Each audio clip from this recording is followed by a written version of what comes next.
Dober večer, cenjene gledalke, spoštovani gledalci. Moje ime je Aljuš Pertinač. Padla Madona s Ptuja, ni padla. Še. Aleksandra Pivec se ministrske funkcije uklepa kot klop. Ker noče odstopiti, jo bo moral na predlog premierja Janše razrešiti državni zbor. Mu bo uspelo? En primer smo v zgodovini slovenske parlamentarne demokracije že imeli, ko je predsednik vlade, zdaj že pokojni Janez Drnovšek, predlagal razrešitev ministrice Jožice Puhar, pa mu državni zbor ni ustregel. Kaj se bo zgodilo z Aleksandro Pivec, bomo predvidoma videli prihodnji teden. Vi pa gledate 12. oddajo 4. sezone Faktor na TV3. Resnica boli, komentarji še bolj in smrt sovražnemu govoru, svoboda narodu. Danes bomo za vas komentirali v primežu davkarije, kaj in koliko bomo po novem plačevali, se bomo pogovorili z vodjo vladne skupine za debirokratizacijo, beri davčne spremembe magistrom Ivanom Simičem in političnim analitikom Milošem Čiričem. Dobrodošla. Skratka, Ivan, skupina pod vodstvom davčnega, se pravi pod tvojim vodstvom, je pripravila nič manj kot 74 predlogov za debirokratizacijo, ne? Ja, to je kar visoka številka, Ivan. Ja, je. Glede na 3-mesečno delo je veliko. Ja. Ja, zdaj tako med nami, ker nihče ne posluša, ne? Koliko misliš, da od teh predlogov, da bo na koncu sprijetih? Ne vem, to je vse odvisno od politike, ampak če jaz gledam tiste prve predloge, ki smo jih pripravili, bom rekel, tistega davčna skupina, tam ne vidim razloga, da ne bi skoraj vse sprejeli, mogoče dva ali pa 3 predlogi, ki so za prediskutirati. Na gospodarskem področju je kar nekaj predlogov, ki se prepletajo z davčnimi in so tudi predvsem na odpraviti birokratskih ovir.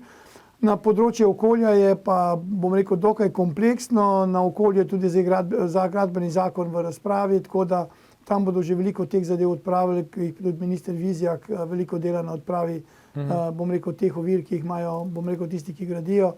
Tako da jaz pričakujem, da se jih da veliko izpeljati in jaz pričakujem, da bo tudi to zelo hitro.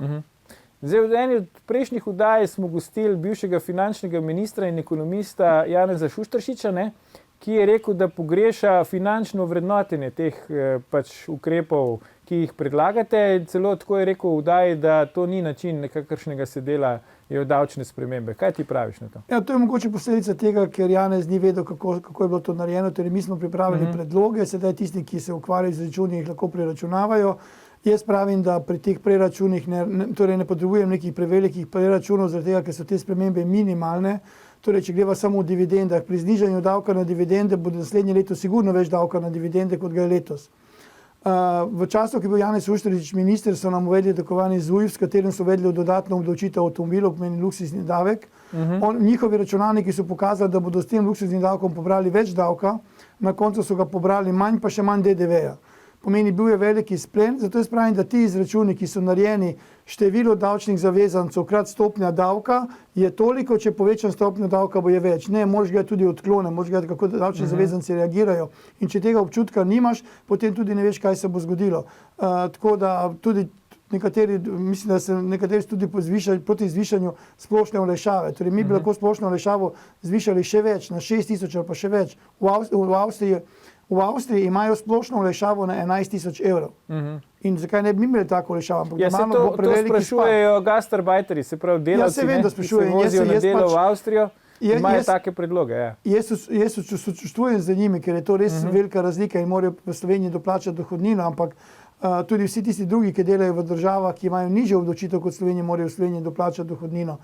Tako da tudi recimo nekdo pravi socialna kapica. Avstrija ima socialno kapico, pa ni propadla. Avstrija ima olajšavo 3-krat večjo ali pa 4-krat večjo, kot mi, pa ni propadla. Pomeni, vse se da, če se hoče, samo je treba pač pravilno k temu pristopiti in računati, da bodo tudi nekateri zavezanci prišli v Slovenijo, ki so nažalost pred leti ali pa v teh letih, ki so bila odšli v Avstrijo. Evo, da še Miloša povabimo v debato. Miloš, veš, kaj me zanima? Ti, ki točiš gorivo v avto, ali zmeram točiš pri istmu pač temu ponudniku, se pravi, hodiš skozi na bencinske črpalke od izga pač tega ponudnika ali miksaš? Ja, zdaj, ko je COVID tanka, ponovadi res pri tistem, ki mi je najbližje, ker se ne vozim daleč. Ampak drugače pa miksam, čisto normalno. Zato mi je tukaj bolj smešno, ta vsa debata o tem, kako gre to ko opozarjajo, naprimer, da bo s to sprostitvijo pravzaprav pridobil samo Petrol, oziroma OMV. To je ena plat zgodbe. Druga plat je pa to, da to odpira pot velikim igralcem, da stopijo noter. Ker ti prej tem ni bilo za naše tržišče, sploh ni bilo zanimivo za njih in zato jih tudi ni bilo. Zato, ker je 6% marža ni glih zanimiva zadeva. Veste pa dve možnosti, da stopijo noter, kar pomeni, da se bo začelo pol zniževati, ali pa druga varianta, da se nekdo odloči, vstopi noter in gre za takim dumping cenami, ki si jih lahko mirno privošči. En velik igralec bez kakršnih težav prepolovi ceno, in se mu nič ne pozna, ker je slovenski trg tak majhen, in dobesedno uniči Petrol in ga poceni kup. Ampak, če prav razumem, se že do zdaj navzdol cene goriva niso bile omejene, Se pravi, že zdaj bi lahko nekdo prišel po znižjo ceno, ali ne? Ja, ni zato, ker ni bilo zanimivo, Zato, ker če ti tudi začneš igro to igrati, moraš imeti potem možnost kasneje dvigovati. Aha, razumem, ja. Če pa nimaš možnost dvigovati, ker potem ti kasneje, ko imaš praktično monopolni položaj, lahko šele dobivaš monopolno rento. Se mi zdi pa zanimivo to, kar praviš zdaj, da lahko, da bo potem, če bo poceni nekdo kupoval Petrol, da bo cena delnic Petrola lahko tudi padla po tvoje. Ker do zdaj smo poslušali, kakšen srečnež je minister za okolje in prostor Andrej Vizjak, ki je postal eden največjih malih delničarjev Petrola. Najprej je vlada odpravila zgornjo omejitev cen goriva, potem pa je še bil sprejet zakon v parlamentu, zdaj ravno pred kratkim, da bo trgovine ob nedeljah zaprte, kar pomeni, da bo pač tisti, ki bo hotel v nedeljo kupiti, bo moral iti recimo na Petrol, ali pa na kakšno drugo črpalko. Ampak če te zdaj prav razumem, Miloš, ti praviš, da ni nujno, da bo na koncu Andrej Vizjak profitiral kot delničar Petrola, ampak da vseeno lahko cena delnic Petrola pade. Ja, to je odvisno, koliko časa bo bil delničar Petrola.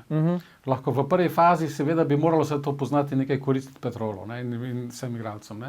A vendarle vseeno, dejstvo je, da pri takih zgodbah, veste, tisti, ki razlaga, kaj se bo dogajalo v daljni prihodnosti, to so v glavnem couch ekonomisti ali pa Excel ekonomisti. Se pravi, ljudje, ki pravzaprav uganjujejo naprej, zato ker je toliko raznih efektov, ki lahko se zgodijo, da jih ne moš predvideti. Spomnite se samo, kaj je korona prinesla. Kdo pa je lani predvideval korono? Kdo od nas je vedel, kaj se bo zgodilo? In koliko ljudi se je zakreditiralo in zdaj ne more vračati kreditov? In veste, jaz sem skoraj da prepričan, da ko se bo malo stvari stavile, da bomo drugo leto imeli cel kup propad firm. Je pa mora biti minister Vizjak vsem kar dobro prepričan o to, kar počne, ker on je tudi vzel kredit, da je delnice kupil. To pa je nenavadno. Ponavadi ne kupuješ delnic s tem, da najameš kredit. Dejstvo je, da če nekaj nizko in da ocenjuješ, on je pač nagnjen malo tveganjem tem. In to ni prvič, da je tvegal, in tudi ni prvič, da je zaslužil. Okay, fair enough. Pa še dobrega prijatelja ima, tako da ki mu lahko svetuje pri tem. Kdo pa je to? Dara Južna. Aha, ok, dobro, v redu, ja. Bomo še kdaj njega pol povabili, da še mi kaj imamo od tega, še mi zaslužimo. Ivan, ti praviš, da finančne posledice teh ukrepov, ki jih predlagala tvoja skupina, ne bojo tako velike, če sem te prej prav razumel. Da bi, recimo, minimalne spremembe. Da bi proračun pač nekako neravnovesje spravile, ampak po drugi strani pa za ljudi pa bojo pač pomembne spremembe, ali ne? Za koga gledamo, če še to rečemo pri teh izpadih. Torej, mi tudi predlagamo ukinitev tistega zgornjega, velikega normiranca 100.000 evrov. Tisti, če pride v normalno, je spet toliko in toliko več denarja. Tako da tisti, ki analizirajo te spremembe, jih morajo analizirati v vseh zornih kotov, ne pa samo da iščejo napake, ampak morajo tudi gledati, kaj je pozitivnega not. Za ljudi pa je tako, torej povečana bo splošna olajšava, torej tukaj bo vsak imel nekaj. Tisti z najnižjo stopnjo, ki imajo 16% dohodnino, ki plačujejo, bodo imeli recimo 80 evrov. Tisti, ki plačujejo dohodnino po stopnji 40%, bodo imeli 200 evrov, tisti, ki plačujejo po 50, bodo imeli pa 250 evrov. Tako da to, potem pa še vse ostale, recimo, če bo za najemnine predlog sprejet, tam smo pripravili dve varianti. Ena varianta je, da se normirani odhodki zvišajo iz 15 na 30 in obdavčitev zmanjša iz 27 na 25, 27,5 na 25, kar pomeni efektivna obdavčitev 17,5. Lahko pa se ta zadeva še bolj poenostavi, da se enostavno določi, da se v najemnin plačuje 15% dohodnina in je potem brez vsakršnih evidenc, brez normiranih odhodkov in brez vsega. Tako da to se da. In pa še cela vrsta drugih, tudi znižanje teh davka od dividend, davka od obresti in tako naprej. Tudi nekateri pravijo, sem bral, da nekateri pravijo, da je to za kapitaliste in tako naprej, za tiste, ki so bogati. To nikakor ne drži, kajti obresti, dividende imajo tudi normalni občani, kapitalske dobičke tudi ustvarijo tisti z nižjimi dohodki, ki prodajo kakšno nepremičnino ali pa oddajo nepremičnino v najem, ker sami živijo v neki veliki hiši. Tako da... Ampak, zdaj ne vem, jaz sem družboslovec, ne vem, če sem pravilno videl, ampak od teh 74 ukrepov sta samo dva, ki pa greta recimo tako, da povečata davčno obremenitev. Eden je, ti predlagaš obdavčitev kriptovalut in pa spet, tvoji stari sovražniki SP-ji, predlagaš znižanje iz 100 tisoč evrov za normirane stroške na mejo na 50 tisoč evrov na leto. Zakaj se spet lotevaš SP-jev, Ivan? Ne uporabil si napačen izraz, moji SP-ji. Ne gre za to.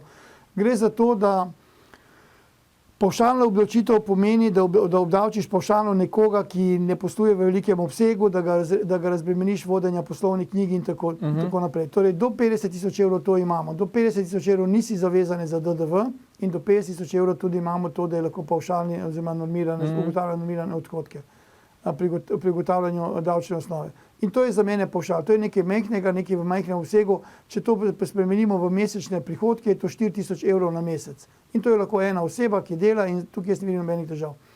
Tisti ta velik, recimo 100 tisoč, pa potem so ga raztegli na 300 tisoč v 2 letih.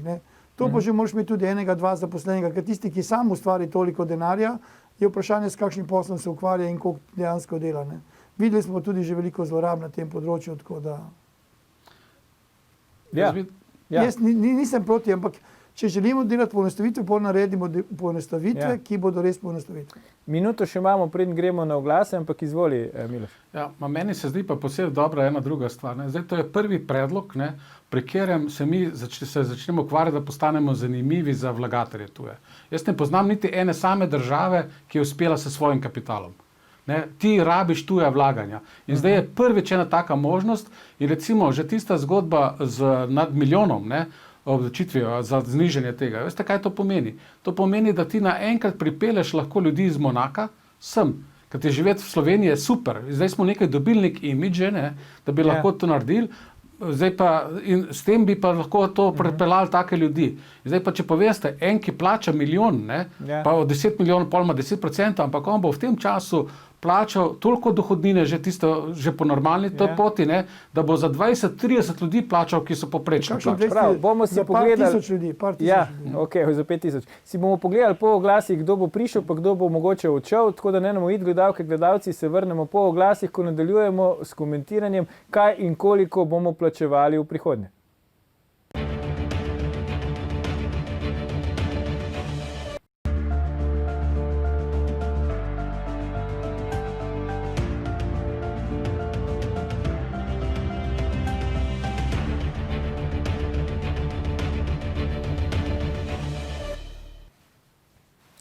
Dobrodošli nazaj. Z nami sta še vedno Ivan Simič in Miloš Čirič. Pogovarjamo pa se, koliko in kakšne davke bomo plačevali v prihodnje.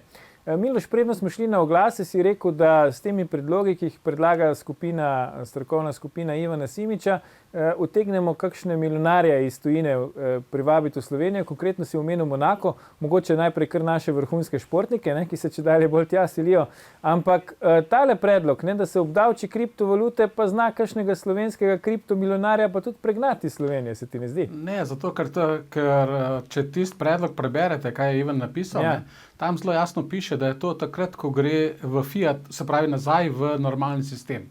Ne ono, ko se dogaja vmes. Se pravi, vmes igranje za kriptovalutami tako na drug način je še zmeraj prosto. Ko pa ti preliješ ven, pa greš v normalno denarje, pa normalno, da moraš nekaj plačati. In 20% je v resnici nizko. Jaz sem se pogovarjal z ljudmi, ki to pač delajo, in to se njim zdi fino. To je dovolj nizko in dovolj visoko, da je še zmeraj zelo interesantno. Pa se ne bojimo, da bi šli v kakšno drugo državo to preliti? Mi imamo bolj drug problem. Mi imamo problem to, da smo nedolgo tega sprejeli zakon, ki, če ne bo dobro podzakonski akti urejeni, bojo morali se vsi fizično legitimirati, če bojo hoteli poslovati. Vsaka stranka. To je mnogo večji problem kot tole. Veste, vi rabite ljudi, da pridejo k nam. In če vi pogledate tisti, ki je bil v Monaku, to je sam kamen, to je beton, tam res ni za živeti. In drago je kot pes. Ne? In je tukaj, če rečeš, da bi bilo dosti bolje, če bi mi to naredili pametno, dali tako to. In to, kaj zdaj dela ta skupina z Simičem na čelu, je začetek nečesa. Ne? Ja. Treba je še privabiti, treba je še druge stvari iskati. Mi res, gledajte, Slovenija je res v dobri poziciji. In ta COVID bo ali nam res otežil življenje, ali pa če bomo dobro izkoristili, naredili ta spremembo, bo lahko bistveno boljše. Ker te gledajte, tisti, ki zagovarja, da se nič ne spremeni, tistim bi jaz rekel, da so škodljivi idioti, zato ker sedanje stanje je neorganizirano, je slabo in koristi samo tistim, ki se znajdejo, ki so organizirani in iz tega neorganiziranega stanja jemljejo, črpajo denar ven. Se pravi, ti praviš, denar ne smrdi, te razumem, ampak vseeno, ne? A se ne bojiš? Čak. Tukaj moramo pa takoj sestaviti. Tu ni govora, denar ne smrdi. Ja. Govorimo o denarju, ki je legalen, ki je vse v redu. Veste, že sama misel, že ta ideja, ki si zdaj rekel, ne, je sama po sebi problematična. Izraz, ki si ga uporabil, je škodljiv. Če mi želimo te ljudi pridobiti, bomo dobili, če bomo mi pokazali, da imamo interes za njih. Ti ljudje lahko grejo kamorkoli na svetu. No, to sem te hotel vprašati, če se ne bojiš, da bi s to liberalizacijo imeli še več primerov, kot smo ga imeli z Novo Ljubljansko banko in s tem britanskim poslovnežem iranskega rodu, ne, ki je tisto milijardo čez NLB pač spravo, kamor jo je spravo. Ne. Ampak ali už ne razumete, kaj se hotel povedati? Ja, hotel sem povedati, da če pač, ko pravi Miloš, mi moramo narediti davčno okolje tako, da bo zanimivo pač za premožne ljudi. In nekdo se preseli v Slovenijo in kaj? Ja. Kako pa preprečiti, da bi prihajalo do zlorab, ne? Ampak, če se nekdo preseli v Slovenijo in v Sloveniji zasluži 2 milijona, vse legalno, tukaj jaz vidim težav. Tisti denar, ki bo pa prinesel sabo, ga bo moral podokazati, da je čist in da je plačan davek. Danes že banke zahtevajo potrdilo o plačanih davkih, tako da tukaj jaz ne vidim ničesar in nekdo, ki nima denarja čistega, ne bo mogel priti. Ampak kaj je zdaj glavna ovira po vajinim, da se nekdo ne preseli iz tega betonskega Monaka, kot si rekel Miloš, v Slovenijo? Pa tu zasluži 2 milijona. Prvo je neomejeni davki, ne? To se pravi, ti moraš biti, mi smo konkurenčno okolje. Se pravi, treba je gledati, kje se bo kjera stvar zgodila. Evo, lep primer, ki ga imamo zdaj, je, kaj se je zgodilo s korono. Ne? Vse ta velika evropska podjetja so ugotovila, da bojo morala del proizvodnje, ki ga imajo nekje na Kitajskem in drugod, ne, dati nekam sem. In vsako od njih velikih bo vsaj 10% proizvodnje preselilo nekam. Ne? Zdaj pa pogledajte, kaj se dogaja, kdo bo hotel k nam priti. Tisti, ki bo prišel k nam in bo zvedel, da imamo po 2 leti na gradbeno dovoljenje čakati, s tem, da se je zdaj v času korone, kot jaz slišim, so se dovoljenja še za 2-krat podaljšala, ne, se pravi še teže, kdo bo mislil, da bo vlagal noter, da bo sem dajal, ker mi za proizvodno smo relativno ok, kljub vsemu, ne. Ampak so vsi postopki predragi.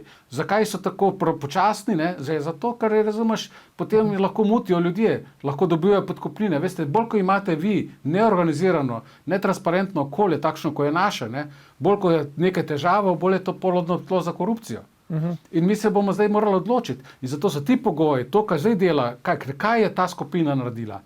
Ta skupina se je prvič v naši zgodovini vprašala, kaj to pomeni za državljane, za davkoplačevalce. To, kar je Jeff Bezos, pa vsi ostali, ko so stalno razlagali, kupec je prvi. Ne? To pomeni, da se vprašaš, kaj to za kupca pomeni.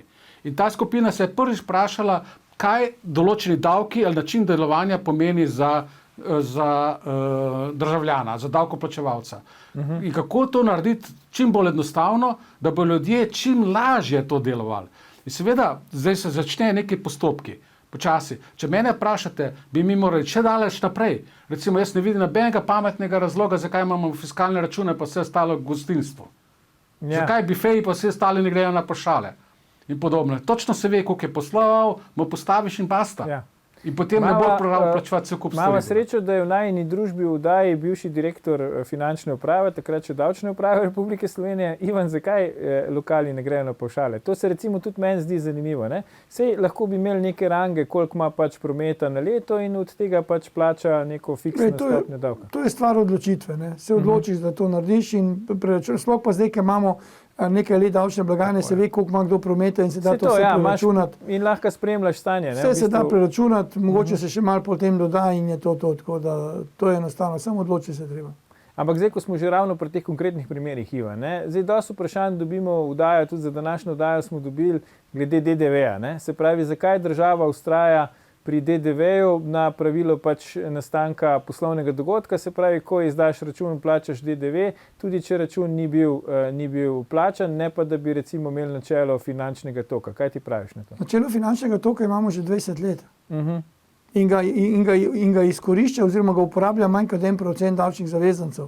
Zato, ker ti si uporabil pač izraz novinarski finančnega toka, mi temu pravimo plačana realizacija. Ja. Pomeni, mi imamo zdaj DDV, kar je za mene veliko boljše po fakturirani realizaciji, iz enostavnega razloga, ker vse račune, ki jih prejmem in vse račune, ki jih izdam, jih dam v obračun in plačam razliko. V primeru plačane realizacije pa moram jaz paziti, katere račune sem dobil plačane v nekaj, torej ta mesec sem izdal 100 računov, dobil sem plačanih samo 20, teh 20 moram samo plačati, ampak tudi račune, ki sem jih plačal, samo tiste lahko odbijam. Tako da nenehno govorenje, zakaj v Sloveniji nimamo plačane realizacije, mi v Sloveniji imamo plačano realizacijo, mislim, da cirka 20 let in samo cirka 1% se jih je odločilo. Ker je to prezapleteno po tvoje pravi. Prezapleteno in tudi ti moraš plačati nek račun, da ga lahko odbijaš. Aljoš, prej sem pozabil še eno stvar povedati. Lejte, v Švici so imeli pred parimi leti referendum o tem, ali bi bolj dvignili davke za tujce. Referendum je padel. Zakaj? Zato, ker so oni zelo pametno ugotovili, da če bojo to naredili, bojo ti tujci odšli in bojo oni tukaj manj imeli denarja. No, zdaj pa povej, a misliš, da bi v Sloveniji tak referendum uspel ali bi tudi padel? Ne, pri nas bi uspel, zato ker pri nas imate, poglejte vi zdaj, evo, vzamemo si primer stranko Levico. Ja. Ali poznate en sam predlog z njene strani, ki bi govoril, kako kreirati denar, kako kreirati biznis, kako kreirati ta.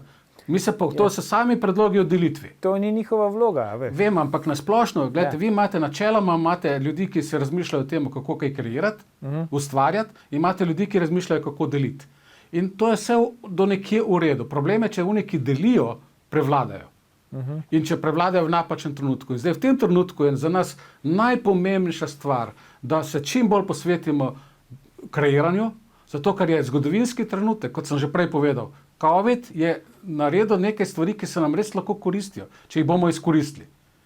Če pa ne bomo pa zamudili, bomo se nam zgodili podobno, kot se Argentini zgodili, ki je bila pred 100 leti najbolj razvitih držav na svetu. Ampak zdaj, če recimo pogledamo ta kontinuum, to premico, ne, imamo na eni strani, smo že govorili v prvem delu vdaje, Janeza Šušteršiča, se pravi nekatere ekonomiste, ki pravijo, to ni v redu, ker ni pač ovrednoteno. Potem imamo pa recimo sindikate, Zvezo svobodnih sindikatov, Ivan, ki je tudi rekla, da tvoje predlogov ne podpira, ker bi naj bili večinoma pač namenjeni bogatim, ne.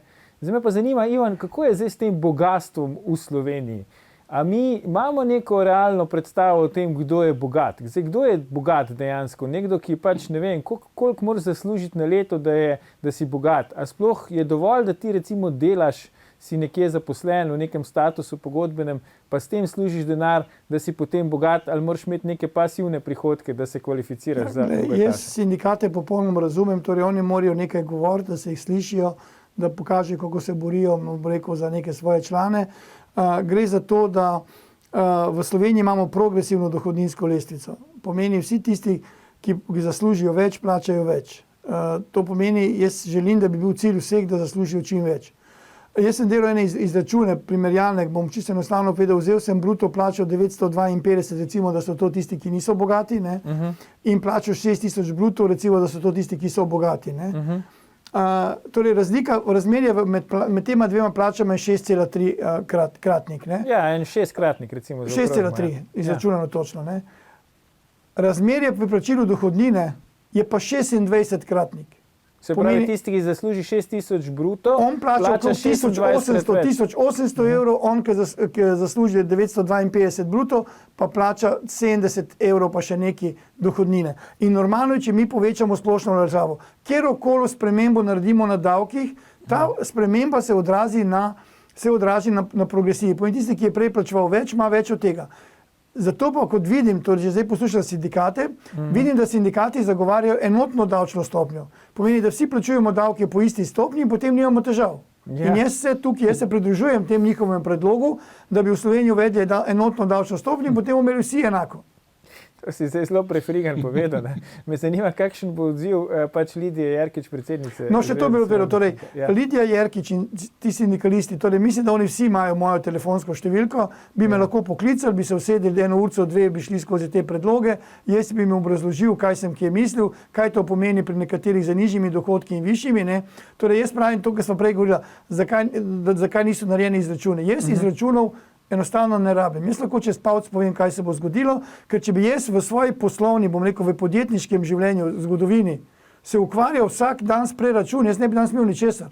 Zmer bi ugotovil, da se mi ne splača, da se mi lahko zgodi nevihta, da lahko pride do potresa, da lahko ne bom imel dovolj strank in tako naprej. Mi podjetniki, ki se odločimo za biznis, gremo v biznis. Odločimo se, da bomo kupili prostore, ki so vredni 500 000 evrov, čeprav na računu nimamo skoraj nič. Ja. Ampak naš glavni cilj je, da vsak mesec zaslužimo, da plačamo obrok.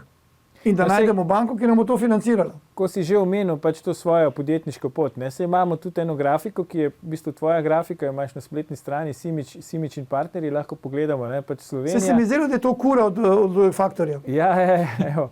Simič in partnerji, ne, pač s kom sodeluješ in tako naprej, skupina, koliko imate prometa, itd., to lahko ljudje pač vidijo. Ne. Ja. Zdaj, Miloš, mene zanima, ne, pač Ivana tega ne morem vprašati, pa te vprašam. Ne. A je zdaj Ivan Simič bogat in če je bogat, a lahko on zdaj objektivno pripravlja davčne spremembe tudi za tiste, ki niso bogati? Čakaj, samo da ne, oprosti Miloš. Ja. Spremembe so narejene za vse. Torej, nobeden, ki ne zasluži veliko, ni na slabšem, vsi so na boljšem. Sej, In ta filozofija bogati in tako naprej. Ti sindikati pač učitajo neobjektivno. Ne, sindikati naj to dokažejo. Sindikati naj to dokažejo. Vprašamo Miloša, kaj on misli. Še nekaj, Ljuš, pusti, da jaz povem. Tisti, ki do zdaj ni plačal nič dohodnine, ne more imeti od rešav popolnoma nič. Ja, to se strinjam. Ja. No in to je to. Se pravi, Donald Trump, recimo, ki plača $750 davka na leto, on ne bi podprl. Ne, jaz ne bi mešal ameriškega sistema in našega slovenskega sistema. Ne, ampak recimo nekdo, ki bi plačal... Sta neprimerljiva. Nekdo, ki plača €750, recimo teoretično davka na leto v Sloveniji, ta ne bo profitiral s tvojimi predlogi. Ne, tisti, ki plača 750, mogoče kakšnih €10, ja. Odvisno od dohodninske stopnje. Okay. Tisti, ki reče, da je 6 evrov bruto plače, da je to človek bogat, to je navaden politikant. Ja, ampak to je rekel Ivan, ne? Ne, jaz sem dal primerjavo. To je politikantstvo, to je nerazumevanje ekonomije in nerazumevanje, kaj se dogaja. Značilnost bogatih je nekaj drugega. Dejstvo pa je nekaj, gledajte, vi rabite uspešne ljudi. Mi moramo prenehati govoriti o bogatih pa revežih. Mi moramo govoriti o uspešnih in tisti, ki jim je treba pomagati, da bojo tudi postali uspešni. Kajti, če mi želimo deliti, potem mi moramo imeti dovolj veliko število uspešnih ljudi, ki bojo razvijali biznis, ki bojo širili biznis. In vlada mora hoditi takim ljudem in reči, fantje, kaj vam lahko še pomagamo? Punce, kaj je treba še narediti, da boste še boljši? Da boste lahko še kjerga zaposlili? Zato, ker to je tisto, kar sem prej rekel, da razmišljaš za ljudi. Če ti tako delaš, potem bomo vsi imeli več. In tudi to je Simič, danes včeraj je na svojem blogu, ki ga toplo priporočam za brat, ne, ker boste marsikaj lahko prebrali pa videli, kaj se realno dogaja, ne to, kar vam nekdo laže, necenzurirano pa podobno, ne. Boste prebrali lahko noter, da mi imamo več možnosti, kako lahko povečamo davčne prihodke. In eno od njih je tudi, da privabiš dovolj veliko število novih davčnih zavezancev. Ja, povečaš število davčnih zavezancev. Ampak moraš še eno stvar vedeti. Glejte, jaz sem vsakega svojega poslovnega partnerja, ki sem ga uspel pripeljati v Beograd ali v Ljubljano, da smo nekaj časa preživeli tukaj, so tudi biznis ustvarili. Zato, ker so se hoteli vračati. Bogati ljudje, uspešni ljudje imajo to značilnost, če jim nekaj všeč na nekem mestu. On ne bo samo sem prišel pa bil tukaj, on bo hotel tudi biznis delati. In če bi take ljudi pripeljamo, bo oni tudi biznis ustvarili. To je catch. Kako si pol vidva recimo razlagata tudi današnjo aktualno zgodbo Velenjskega Gorenja, ne? Vemo, njih je kupil kitajski velikan Hisense, ne, kakor hočete pač, da se izgovori. In če gre verjeti sporočilom iz podjetja, so hoteli letos razdeliti 2 milijona pač evrov, ker so po ne vem kolikih letih pač prvič poslovali pozitivno med zaposlene, po kriteriju, da se polovica tega denarja, ki ga vsak dobi, se pač da vsem enako, polovica pa glede na uspešnost pač pri poslovanju posamezne enote, kjer je nekdo zaposlen. Ampak sindikat v podjetju je bil proti temu in je zdaj napovedal stavko, ker želijo, da se vsem razdeli enako, da je uravnilovka. Kako vi lahko to komentirate? Moj predlog, jaz, če bi bil lastnik, ne bi delil nič, pa nimam težav. Ja.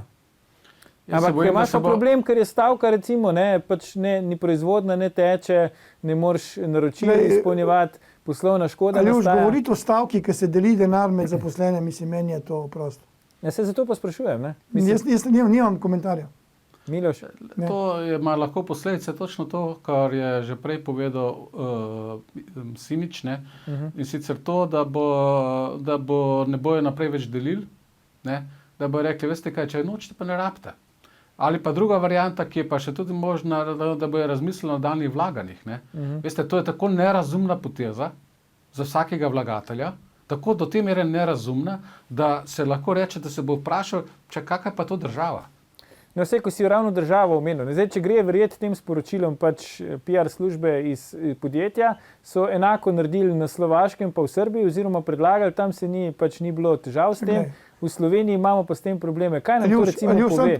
Ta njihova odločitev, da polovico delijo vsem enako in polovico po ustvarjenem delu, to je idealen način, ker za mene je bilo normalno, da delijo po uspehu, pa nekateri ne bi dobili nič, tako pa dobijo vsi polovico, torej vsak dobi nekaj, tisti, ki so pa zaslužni, da se je to pognalo, da se je ustvaril tak dobiček, da lahko sploh kaj delijo, pa normalno, da se mora deliti po nekem kriteriju. Kaj ti drugače, ustvarjaš sistem, čisto vseeno, kaj delam ali ne delam, tisti, ki ste norci, pač delite, vi boste dobili isto, kot jaz, bom pa raje pa nekje počival v senci. Ampak zdaj recimo, vemo, je zelo težko poslovno okolje zaradi korona in vsega ostalega. Zaposleni se verjetno tudi upravičeno pač bojijo za svojo zaposlitev. Kaj po vajinem mnenju je potem pač vodi v to odločitev, da recimo reče, ne, mi bomo pa štrajkali, zato ker pač želimo, da se vsem enako pač ta denar. Ni nobene logike.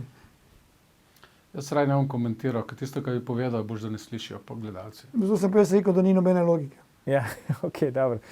Skratka, bomo videli, kako se bo ta zgodba glede Gorenja razvila.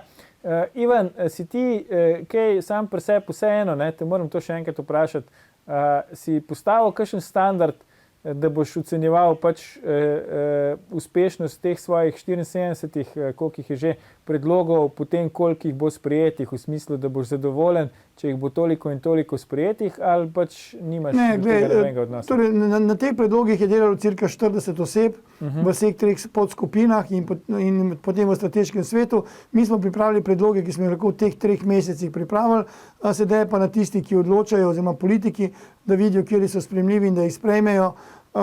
Tako da, jaz pravim, tudi če ne bo nobeden sprejet, ne bom zaradi tega razočaran, mi smo pač predloge dali, gospodarstvo vidim, da to zelo dobro sprejema, tudi politika, tako da jaz, ne vem, če želimo kaj narediti, jaz menim, da moramo ustvariti v Sloveniji, torej Slovenijo kot neko stabilno državo z nekimi stabilnimi predpisi, za neko stimulativno davčno politiko in stimulativnimi davčnimi predpisi, kajti mi ne moramo pričakovati, da bodo že prvo leto nekdo prišel v Slovenijo. On bo prišel v Slovenijo, ko bo videl, da to par let deluje in da obstaja, ker mnogi so se tukaj upekli, pa so šli iz Slovenije. Govorim tudi o tujih multinacionalkah in tako naprej. Torej mi bomo rabili kar nekaj časa, da se ti vrnejo nazaj in to je to. Miloš, ti že dolgo časa spremljaš slovensko politiko, celo vrsto let, ne?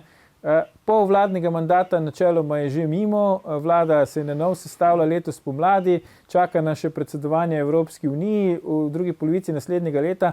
Koliko je recimo sploh realno, plus še seveda razmere s pandemijo koronavirusa, koliko je recimo realno, da se neka taka resnejša pač reforma sprejme, da se večje število teh ukrepov, ki jih predlaga skupina Ivana Simiča, dejansko spravi tudi v realnost? Veste, tisti, ki bi šel delati celokupno reformo, je idiot. Nobena resna reforma se ne dela tako, in tak način, ko so se ga oni lotili, je pravzaprav pravilen. Da ti dele pa podele delaš in malo opazuješ, kaj se dogaja. Zato, ker veste, ljudje zelo različno reagiramo. In vse celokupne reforme, pravzaprav ljudje se bojijo sprememb. Drobne spremembe sprejemamo, veliki sprememb pa ne. In zato je ta pristop pravi. Jaz mislim, da je to da to kaže na smer. Pomembno je, da se s tem trendom nadaljuje, da se še odpre, da se še dodatnih stvari da. Ne? In pri tem je pa vendar bi opozoril še na eno stvar. Ne? Veste, mi moramo delati na razvoju, istočasno moramo pa eno stvar zelo paziti. Ne? Veste, tisti, ki so tehnologi, tisti, ki so zdravniki, tisti, ki so delali v finančni industriji in tako dalje, ta skupina ljudi in še takih ne, bo relativno dobro šla čez to krizo. Imate pa skupino ljudi, ki je dejansko resno nastradala. Ne? In to so gostinci, to so recimo tisti, ki imajo catering delajo, to so ljudje, ki organizirajo prireditve, to so festivale, potem in tako dalje in vse te službe. Veste, na njih je pa treba paziti. Zakaj? Zato, ker to njim je država onemogočila. In ta država je sicer zdaj za 5. koronov ukrepi je en del naslovila. Pa vendar je to premalo, zato ker to ni dovolj, da ti samo nekomu daš slamco, da diha. Treba je omogočiti, zato ker mi smo majhni, mi smo povezani in je treba omogočiti, da bodo tudi oni delovali, da bodo preživeli. In jaz bi priporočal in se bom res zavzemal za to, da bi vendarle dali še neke spodbude tem podjetjem, ki dejansko ne morejo delovati. Ne? In je treba malo drugače, ker dejstvo je, da če bodo ti propadli, bomo imeli vsi še dodatne težave. Veste, in vsako, ko vidim na novo, ko nekdo propade, ga je zelo težko dvigniti. Samo pomislite, koliko časa smo rabili, da smo ustvarili spet gradbince.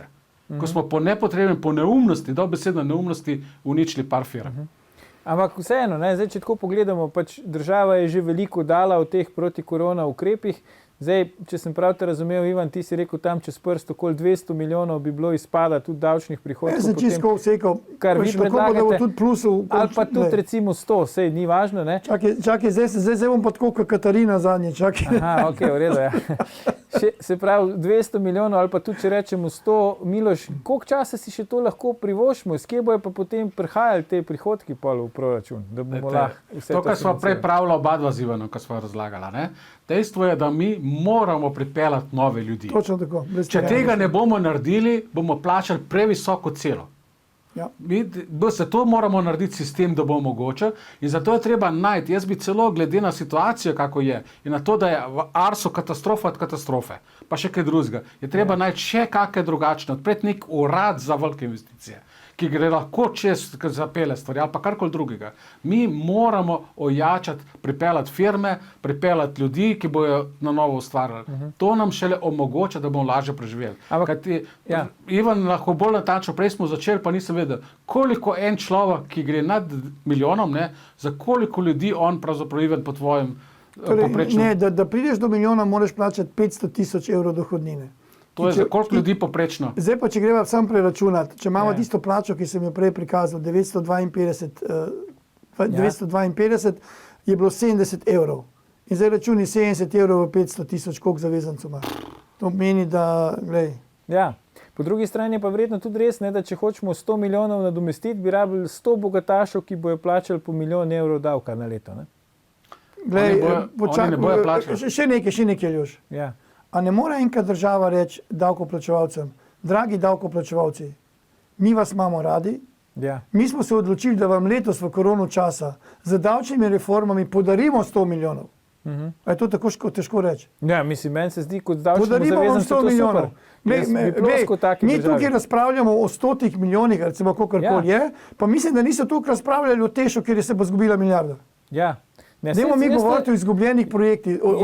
Jaz te razumem, Ivan, jaz kot davčni zavezanec bi ploskal taki vladi. Ne? Ampak dajva tudi naprej se povedati, kje se denar izgublja, kje se izgublja za neke projekte, kje so neki projekti preveč plačajo, naj se s tem ukvarjajo. O tem se bomo pa pogovarjali v naslednji oddaji, ki jo bomo z veseljem spet gostili v Faktorju. Za danes pa magister Ivan Simič, Miloš Čirič, najlepša hvala za vajne današnje komentarje. Gledalke, gledalci, to je bil dacarski, že 469. Faktor na TV3. Jutri ne zamudite najboljše oddaje tega tedna, mi pa se v živo spet vidimo prihodnji ponedeljek. Predvsem pa ne pozabite, ni vseeno, kdo kaj reče.